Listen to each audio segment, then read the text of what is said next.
अस्सलाम वालेकुम।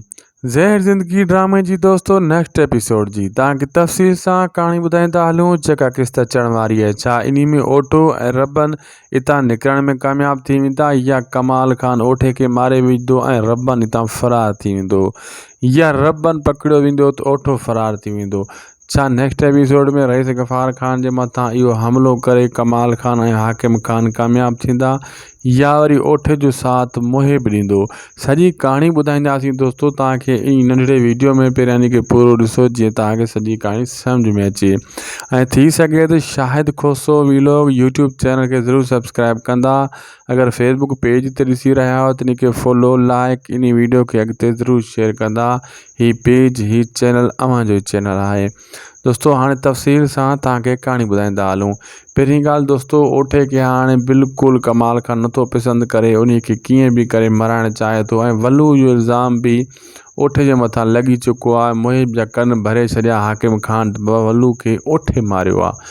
हाणे इहो कमाल खान गेम खेॾे थो त कीअं बि करे हाकिम खान जे हथां या मुहिब खान जे हथां ओठे जो सिर खणाए छॾियां इहो ख़तमु थी वञे इते ई जीअं मां मोटी वञा पंहिंजे भाउ खे मारे पग ॿधे वेही रहां।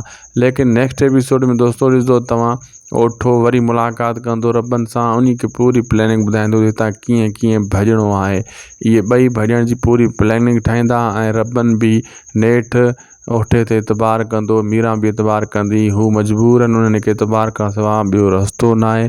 हिन चकर ओठो सही आहे पंहिंजे रस्ते ते। मां पोइ किस्तनि में तव्हांखे ॿुधाईंदो थो अचां। इहा जेको आहे न ओठो हिकिड़ो पंहिंजी जान बचाइणु चाहे थो वेंदे वेंदे ॿियनि जी बि जान बचाइणु चाहे थो पंहिंजा गुनाह ख़तमु करणु चाहे थो। लेकिन रईस गफ़ार खान खे ही फ़िलहाल कुझु किस्तनि ताईं मारण जी जेका प्लैनिंग करे रहिया आहिनि कामयाबु न थी सघंदा छो त ॿ टे किस्ता लॻंदियूं इन ठाह में अञा।